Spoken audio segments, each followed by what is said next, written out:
에둘러 말할 시간이 없습니다. 묻고 따지고 파헤치는 쟁점토론 다짜고짜. 오늘 함께할 분은 황대호 경기도의원 그리고 이봉준 국민의힘 수원시 장안갑 당협위원장입니다. 두 분 어서 오세요. 네, 반갑습니다. 네, 안녕하십니까. 네, 바로 들어가죠. 예. 두 분 이제 두 번째 코드를 맞추는 시간이시니까. 네. 노인 요양시설 입소자 가족 10명 가운데 9명은 임종기 연명치료 중단에 동의한다라는 설문조사 결과가 최근에 나왔습니다. 그런데 정작 부모님과 이 문제를 직접 대화해본 가족은 24%에 불과하다고 하는데요. 동의와 실천 사이의 간극, 어디서 생긴 걸까요? 오늘 다짜고짜 일부 첫 번째 주제로 삼아봤습니다. 앞서 소개해드린 내용처럼 필요하다는 건 알지만 말을 꺼내기가 어렵다라는 가족분들이 참 많으신 것 같아요.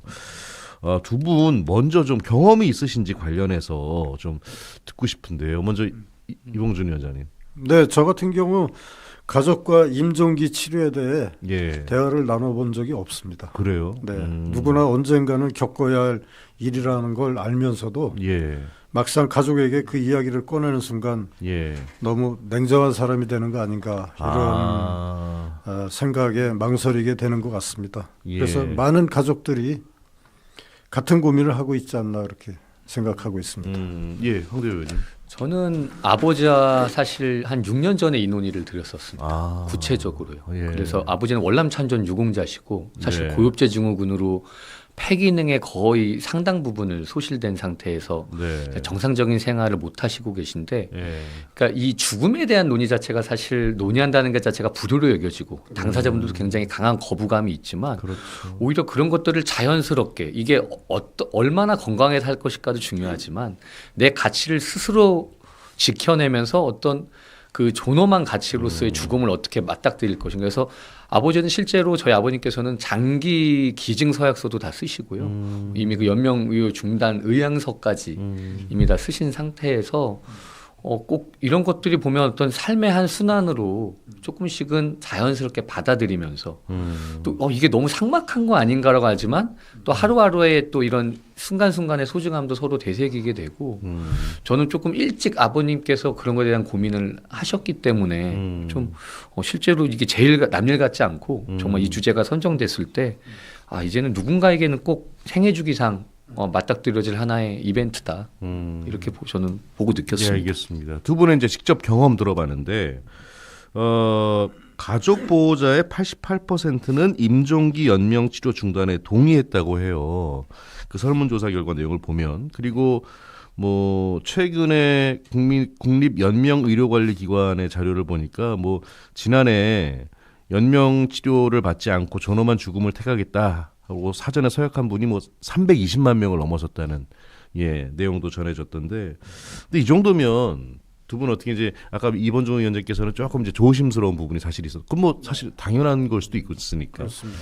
그러나 최근에 이제 흐름을 보면 이 정도면 사회적 합의가 좀 이루어지고 있다, 뭐 이렇게 볼 수 있을까? 어떻게 보십니까? 저는 기본적으로 존엄한 죽음의 가치를 인정하는 이 국민의 사회적 합의가 지금 이루어지고 있다라고 저는 봐요. 이제는 사실 우리가 한강의 기적을 쭉 건너와서 정말로 우리가 대한민국이 세계 각국으로 도약하는 여러 가치 중에 우리의 사실 인권, 우리가 어떻게 살아갈 것인가에 대한 고민이 생략된 어떻게 보면 도약의 시기였다면 아까 사전 연명 의료 의향서를 등록한 사람이 지난해 12월 기준 320만입니다. 그러니까 거의 88%가 연명 치료 중단에 동의했다라는 것은 뭐냐면, 그러니까 임종 과정에서 의학적으로 이제 무의미한 연명 치료를 중단하는 일들이에요. 그래서 그 300만 연명 의료 중단 동의자도 임종을 앞두자 사실은 또 의견이 여러 가지 바뀌고 또 그에 따른 그 법적 효력은 어디까지 갈 것인가. 그래서 이제는 존엄한 가치는 다 사회적 합의가 이루어졌고 어떻게 정치권에서 법적 제도적으로 이것을 뒷받침할 것인가. 그러니까 이거에 대한 요구가 좀 간절한 사항 아닌가 그렇게 저는 느끼고 있습니다. 예, 이봉준 위원장님. 연명 치료 중단 방향에 대한 공감대는 뭐 상당 부분 형성됐다고 봅니다. 다만 원칙에 대한 동의와 현장에서의 결정은 전혀 다른 문제라고 보는데요. 네. 특히 임종의 순간에 감정, 죄책감, 뭐 여러 가지 감정이 들지 않겠습니까? 그렇죠. 뭐 회환이나 이런 것도 한꺼번에 몰려올 수 있고 네. 그래서 단순 수치만으로 사회적 합의가 완성됐다고 보는 거는 좀 조심스럽지 않나 저는 그렇게 생각하고 있습니다. 예. 이성적 측면에서 연명치료 중단에 동의하면서도 감성적으로는 선뜻 결정하기 어려운 주제 아닌가 그렇게 보고 있습니다. 예. 이 질문은 이봉준 위원장님께 먼저 드려야 될 것 같아요. 자, 정작 당사자와 대화해본 비율은 24% 그쳤다고 말씀드렸는데 네.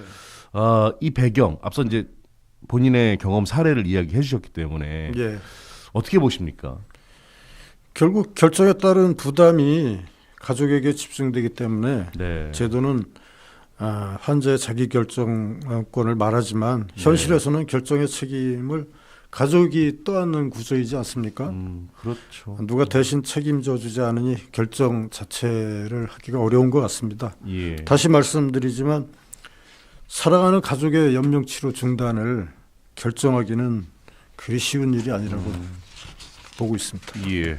그러니까 현행 법제도에서 보면 임종 과정 중에 있는 환자에만 연명의료 중단을 예. 이제 허용하는데 사실상 2단계에 이르면 의미 있는 의사소통이 불가능해진다는 거예요. 그러니까 아까 대화해본 24% 비율인데 여기를 추적해 보면 왜 그럼 대화를 못 하셨어요? 라고 물어봤을 때 어르신의 인지 기능이 나빠져서 예. 불가능했다가 58.8. 예. 그다음 무슨 말을 어떻게 해야 될지 그 방법과 정서상에 그게 와닿지 않는 거죠. 예. 그게 38.4. 그다음 자신 스스로가 임종에 관련하여 대화하고 싶지 않아서 당사자 이게 28.5 순이었다라는 거예요. 근데 일단 다시 돌이켜 보면 인지 기능이 나빠져서 대화가 불가능했다 가장 큰 많은 모순인데 그러면 사실 이게 입소 전이나 사실 임종 전에 이런 대화 법적 절차들이 이루어져야 되고 미리미리 예. 이루어져야 되고 이게 사회적 문화적으로 예. 정책적으로 제도 기반이 이제 사실은 잡혀야 되는 거죠. 네. 근데 아직까지 터부시되고 있고 그러면 이게 그 사전 연명 의료 의향서를 하더라도 이게 환자 본인에 대한 의향, 그다음 그 상태에 대한 그 현재 진단 그걸 최우선 가치로 지금 두고 법적 효력이 되고 있기 때문에 네. 이것은 법적 제도적 보완과 더불어서 아까 말했던 그 사회적 정책적 제도적 문화 확산이 제가 볼 때는 좀 이게 우리나라 그 유교의 뿌리 깊은 효사상과 그 문화라고 봐도 돼요. 이게 나쁜 건 아닌데 네. 결국은 이런 좀 모수가 있다. 네. 이렇게 불효로 여겨지는 거죠. 그래서 다음 자체는. 질문은 황대호 네. 의원님께 여쭤봐야 될 것 같아요. 지금 말씀하신 대로 대화를 하지 않은 이유로 인지기능 저하. 네. 그 다음으로 어떻게 말해야 할지 몰라서. 사실 저 같아도 그럴 수 있을 것 같아요. 어떻게 말을 꺼내야 되지? 이 부분 사실 조심스러울 수밖에 없잖아요. 네. 특히 대화를 나눠본 가족의 92%가 근데 미리 이야기하는 게 필요하다라고 답을 하신 거예요. 그러면 첨언하셔서 국가나 공공기관에 뭔가 대화 가이드를 제공해야 될 부분도 있지 않을까라는 생각이 네. 들거든요. 어떻게 보십니까? 그 아까 말씀드렸던 그 대화가 필요하다. 이게 92.2고요. 예. 자, 대화를 나누지 않은 가족도 조사해 봤어요. 예. 그랬더니 그분들의 75% 이상도 우린 대화를 해야 돼. 아. 네, 나눠본 가족도 느끼지만 나눠보지 않은 가족. 그러니까 이게 사회적 문제로 이미 다가 도래했다라는 거고 지금 사실은 제도적으로 빨리 시행해야 되는 건 문화적 사회적 캠페인입니다. 아. 그러니까 사실은 전 국민 대상으로 저는 임종 리터러시 교육이라 그래서 네. 이걸 각 공공기관과 각 사회 단체에서 저는 확산해야 된다. 예. 그러니까 학교, 직장, 지역 주민센터, 보건소 등에서 죽음과 임종에 대해서 이게 자연의 섭리고 이걸 거부감으로 받아들이고 어떤 불효라고 생각하는 게 아니라 네. 이 올바른 이 죽음에 대해서 논하는 올바른 이해와 대화의 기술 체계 프로세스를 매뉴얼화해서 저는 그래서 이 영국이나 미국 이런 데는요 일종의 다잉 메터러스라고 해서 이 캠페인이 있습니다. 그래서 죽음을 자연스럽게 이야기하고 받아들이고 그렇게 할 수 있는 프로그램이 각 공공기관 모든 사회 분야 커뮤니티에 있어요. 예. 그래서 저는 이런 죽음에 대한 대화가 어떻게 보면 이제 더 이상 불효가 아니라 어떤 아버지의 존엄한 죽음에 대한 사랑의 표현, 오히려 효도 문화로 좀 확산돼서 바꿔서 이런 것을 국가나 공공기관이 좀 적극적으로 좀 권장할 수 있게 해야 되지 않나 싶습니다. 예. 자, 이봉준 위원장님. 네, 국가나 공공기관이 죄송합니다. 대화 가이드를 제공하는 것은 필요하다고 봅니다. 네. 다만 국가가 결론을 정해주는 방식이 아니고 어떻게 이야기를 해야 되는지 무엇을 미리 준비해야 하는지 예. 도와주는 수준이어야 된다고 생각합니다. 죽음의 선택을 유도하는 가이드 역할을 해서는 절대 안 된다고 생각합니다. 예, 알겠습니다. 뭐 다음 질문은 사실 뭐 이미 언급된 내용이긴 한데 네. 뭐 짧게 사실 가족 스스로도 임종 이야기를 하고 싶지 않았다라는 답한 분들이 많은데 이걸 뭐 개인의 심리보다는 사실 뭔가 죽음을 터부시하는 사회 문화가 그 배경에 있지 않을까 싶은데 이봉준 위원장님 어떻게 보십니까? 예, 뭐 둘 다라고 봅니다. 네. 하지만 더 큰 책임은 사회에 있지 않나 네. 이렇게 보는데요. 우리는 죽음을 이야기하면 불효가 되는 문화, 미리 준비하면 냉정하다고 보는 문화를 오랫동안 가져왔습니다. 이제는 미리 얘기하는 게 더 책임 있는 선택이라는 인식의 전환이 필요하다고 생각합니다. 예. 어떤 제 멘토 중에 한 분께서 교수님이신데요. 예. 이미 자녀들에게 공증을 받아서 유언을 하셨답니다. 아. 나의 장례식은 기존의 장례식이 아니라 클래식 음악을 틀고 기쁜 음악을 틀고 파티를 해달라. 아. 그러니까 이미 자기가 존엄한 죽음을 선택하는 문화는 이미 사회적 과제로 저는 오고 있다. 그래서 자식들도 거기에 굉장히 존중을 하면서 동의를 했다라는 거예요. 그러니까 이제는 사전에 자기가 의사가 있을 때 그 의사를 표현해서 존엄한 죽음을 어떻게 결정할 것인가. 오히려 저는 그게 효도의 길이다. 이젠 사회 문제로 논의할 때가 됐다 이렇게 생각합니다. 예, 알겠습니다. 근데 이제 가족들께서는 사전 연명의료 의향서를 미리 썼으면 좋았을 것이다 이렇게 인식을 하면서도 막상 임종기에는 마음이 바뀔 수도 있지 않느냐 이런 우려도 하셨다고 해요. 사전 의향서 이거 근데 어디까지 법적 윤리적 효력이 있어야 하는 겁니까?